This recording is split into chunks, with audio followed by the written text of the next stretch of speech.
بسم اللہ الرحمن الرحیم ایاک نعبد و ایاک نستعین۔ میرے پاکستانیوں، میں ابھی رات کے تقریباً 12 بجنے لگے ہیں، تو میں آپ کے سامنے صرف مختصر بات کرنا چاہتا ہوں، اور وہ بات ہے یہ جو سارا توشہ خانہ کا ڈرامہ چل رہا ہے۔ تو میں یہ واضح کر دوں کہ یہ ضروری آپ کا سمجھنا ہے کہ یہ توشہ خانہ یہ ہے کیا۔ یہ توشہ خانہ 70 سال سے ایک ہی قانون بنا ہوا ہے توشہ خانہ کا، جو جس کو بھی تحفے ملتے ہیں 70 سال سے، چاہے prime minister, president, minister, army chief, وہ ساروں کا ایک ہی قانون ہے۔ اسی قانون کے مطابق جو بھی توشہ خانہ سے میں نے چیزیں لی، اس قانون کے مطابق چلا۔ اب یہ کیس جو توشہ خانہ کا چلنا شروع ہوا، یہ آپ کو سمجھنا چاہیے کہ اس کیس کے اوپر، یہ توشہ خانہ کیس کے اوپر میرے گھر کے اوپر حملہ ہوا۔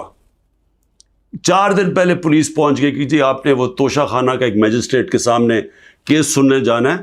4 دن پہلے پولیس پہنچ گئی، اور یہاں پورا میرے گھر کے اوپر 26 گھنٹے اٹیک ہوا۔ مجھے جب 9 مئی کو غیر آئینی اور قانونی طور پہ اغوا کیا گیا اسلام آباد ہائی کورٹ سے، تو مجھے جب جیل میں لے گئے پولیس لائنز میں، وہاں مجھے ایک دم پتہ چلتا ہے کہ ایک جج صاحب، جج ہمایوں دلاور وہاں بیٹھے ہوئے ہیں، اور وہ آپ کے اوپر توشہ خانہ کے کیس کے اوپر کوئی کاروائی کرنا چاہتے ہیں۔ نہ میرا وکیل، نہ مجھے کیس کا پتہ، اور پتہ چلتا ہے کہ وہ ادھر آ کے میرے اوپر فرد جرم لگا کے چلے جاتے ہیں۔ فرد جرم لگا سکتے ہی نہیں جب تک کہ میرے اوپر، جب تک مجھے پوری طرح بتایا نہ جائے کہ وہ ہے کیا، میرے سامنے فرد جرم لگتا ہے یا میرے وکیل کے سامنے۔ جب ہمیں یہ پتہ چلا، اس سے اگلے دن ہم نے ریکیوزل کا کہا۔ ہم نے کہا جی ہمیں ان جج صاحب سے جس طرح انہوں نے کارروائی کی ہے، ہمیں کوئی انصاف کی توقع نہیں ہے۔ یہ 11 مئی کو ہم نے کیا۔ اس کے بعد بہرحال ایک پورا سلسلہ چلتا رہا، جس میں یہ واضح ہوتا گیا کہ ایک پلان بنا ہوا ہے کہ توشہ خانہ میں عمران خان کو ڈسکوالیفائی کرنا ہے۔ مجھے ایک سوال دیے گئے، 35 سوال دیے گئے، کویسچن جج صاحب نے کہ جی ان کے جواب دو۔ محرم کی چھٹیاں بھی تھی، خیر ہم نے بڑا زور لگا کے اس کا جواب تیار کیا۔ میں نے کوئی 1 گھنٹہ عدالت میں کھڑے ہو کے کل سارے سوالوں کا جواب دیا۔ انہوں نے 2 کوئی گواہ رکھے ہوئے تھے، سرکاری گواہ۔ کوئی بھی ایسی چیز نہیں تھی جو میں نے 35 سوالوں میں جواب نہیں دیے، ایک چیز کا جواب دیا۔ اور ایک جگہ جو یہ بات کدھر پھنس رہی تھی جی، کہ آپ نے جی یہاں توشہ خانہ نہیں لکھا، یعنی ہم نے سارے پیسے سب ڈکلیئرڈ تھے، جتنے توشہ خانہ کے پیسے تھے بینک میں ڈکلیئرڈ تھے، وہ سارے میرے الیکشن کمیشن کے سامنے ڈکلیئرڈ تھے، وہ میں جو ایف بی آر تھی اس کے سامنے ڈکلیئرڈ تھی، ویلتھ ٹیکس میں ڈکلیئرڈ تھا، سب کچھ ڈکلیئرڈ ہے۔ ایک جگہ پہ کہتے جی یہ پیسہ تو ہے، لیکن یہاں اس کے اوپر توشہ خانہ نہیں لکھا۔ اب یہ میرے اکاؤنٹنٹ نے بھرا ہوا تھا، 40 سال سے میری وہی اکاؤنٹنگ فرم ہے۔ تو میں نے اپنے گواہ میں لکھا کہ یہ اکاؤنٹنٹ کا کام ہے آ کے آپ کو ایکسپلین کرے، پیسے تو ہیں کہ جی اس نے توشہ خانہ پیسے کے آگے لکھا یا نہیں لکھا۔ حالانکہ وہ اکاؤنٹنٹ کلیئر ہے کہ قانونی طور پہ اس نے ٹھیک کیا، اب وہ اکاؤنٹنٹ نے آنا تھا۔ آج پتہ چلتا ہے جج صاحب کہتے ہیں جی 1 گھنٹے میں گواہ کو پروڈیوس کرو۔ گواہ راستے میں ہوتا ہے، کہتے اب ہم نے کینسل کر دیا، اب کوئی گواہ آپ سامنے نہیں لا سکتے۔ میں یہ سوال پوچھتا ہوں، یہ کوئی ملٹری ٹرائل ہو رہا ہے، میرا رائٹ، میرا حق ہے فیئر ٹرائل کے لیے، یعنی ایک دم گواہ کینسل کر دیے۔ میں نے کوئی 5-6 گواہ لے کے آنے تھے تاکہ وہ ایکسپلین کرے، جو 35 کویسچنز انہوں نے بھیجے ان کے جواب میں مجھے موقع تو ملے کہ اگر کوئی پوچھے، میرے وکیل ان کو سمجھانے کے لیے گواہ تو اس لیے ہوتے ہیں، گواہی سارے کینسل کر دیے، اور آج اب ایسے لگ رہا ہے کہ کل فرد جرم قائم کر دیں گے. یعنی مجھے سمجھ نہیں آ رہی کہ یہ جلدی اتنی کیا ہے. کیا کل 2 دن، آج گواہ آ جائے، کل گواہ آ جائے، اس کے بعد پھر آپ نے جج صاحب فیصلہ کرنا ہے وہ آپ نے کرنا ہے. لیکن مجھے تو موقع ملے کہ ہر دنیا میں ایک موقع ملتا ہے انسان کو فیئر ٹرائل کا، وہ مجھے موقع دینا چاہیے. اور ابھی سپریم کورٹ میں یہ بھی کہہ دوں کہ ہم نے ریکیوزل کا بھی ان جج صاحب کا کہا ہوا ہے کہ ہمیں ان کے اوپر اعتماد نہیں ہے.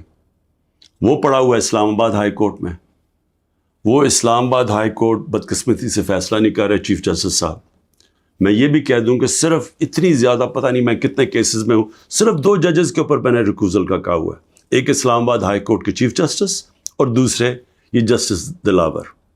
یہ میرا رائٹ ہے کہ اگر میں سمجھ رہا ہوں مجھے انصاف نہیں مل رہا تو میرا یہ حق ہے کہ میں ان کو ریکیوز کرواؤں، ان کو کہوں کہ کسی اور کو بھیج دے. اب وہاں بھی فیصلہ نہیں ہو رہا اسلام آباد ہائی کورٹ میں. ہم سپریم کورٹ میں گئے ہیں، سپریم کورٹ کہہ رہے ہیں کہ اسلام آباد ہائی کورٹ فیصلہ کرو، اور سپریم کورٹ نے کہا کہ تب تک انہوں نے جسٹس دلاور نے فیصلہ نہیں کرنا جب تک کہ یہ اس کے اوپر فیصلہ نہیں ہوتا ٹرانسفر پہ. لیکن مجھے لگ رہا ہے کہ کل انہوں نے فیصلہ کر دینا ہے، اس لیے میں رات کو لیٹ آپ کے سامنے آ رہا ہوں. میں آخر میں ایک اور بات کہتا چلوں کہ فیس بک پہ 2014 میں جسٹس دلاور نے اپنی فیس بک پہ میرے اوپر ایسے ریمارکس دیے ہوئے ہیں جس سے لگتا ہے کہ وہ مجھے انصاف نہیں دے سکتے. یعنی ان کی ایک پرسنل ڈسلائک اس میں سامنے آ رہی ہے. ہم نے یہ چیف جسٹس صاحب اسلام آباد والوں کو کہا کہ دیکھیں یہ پریجوڈسڈ ہے. انہوں نے جا کے ایف آئی او کو کہا کہ بتاؤ کہ جناب یہ ٹھیک ہے یا نہیں، یہ جو فیس بک پہ ان کی پوسٹ تھی. ایف آئی اے نے وہ چیک کر کے کہ کیونکہ وہ ڈیلیٹ کر چکے تھے پوسٹ، انہوں نے واپس کہا دی وہاں تو پوسٹ ہی نہیں ہے. دیکھیں بڑا آسان کام ہے. اگر آپ اس ملک پہ انصاف چاہتے ہیں، میں چیف جسٹس صاحب اسلام آباد آپ کو بھی کہتا ہوں اور ایف آئی اے آپ کو بھی کہتا ہوں، ایک فیس بک کو ایک صرف لیٹر جانا چاہیے آپ سے، ایک ای میل کریں کہ یہ کیس ہو رہا ہے. 90 دن تک ان کے پاس ریکارڈ ہوتا ہے. اگر آپ ڈیلیٹ بھی کر دیں کوئی پوسٹ تو 90 دن تک فیس بک کے پاس اس کا ریکارڈ ہے. صرف ایک ای میل کی ضرورت ہے. پتہ چلوا لیں کہ کیا انہوں نے جو واقعی انہوں نے پوسٹ کی تھی یا انہوں نے نہیں کی تھی. آدھے گھنٹے میں سارا اس کا پتہ چل جائے گا کہ کیا جسٹس دلاور نے واقعی وہ میرے اوپر جو بڑی ان کا مائنڈ شو کرتا ہے کہ وہ شاید میرے سے انصاف نہ کر سکے، وہ پوسٹ میں ریفلیکٹڈ ہے. پتہ چل جائے گا کہ ہے یا نہیں ہے. تو ہم صرف میں یہاں بیٹھا ہوا ہوں، 200 کیسز ہونے لگے ہیں، ایک فیس کرنے کے لیے تیار ہوں، فیس کر رہا ہوں. پچھلے 2 مہینے میں 350 عدالت میں کیسز کے اندر میری پیشی ہو چکی ہے. 350، یہ بھی ریکارڈ ہے. میں آگے بھی تیار بیٹھا ہوں، لیکن صرف یہ چاہتا ہوں کہ انصاف ملے.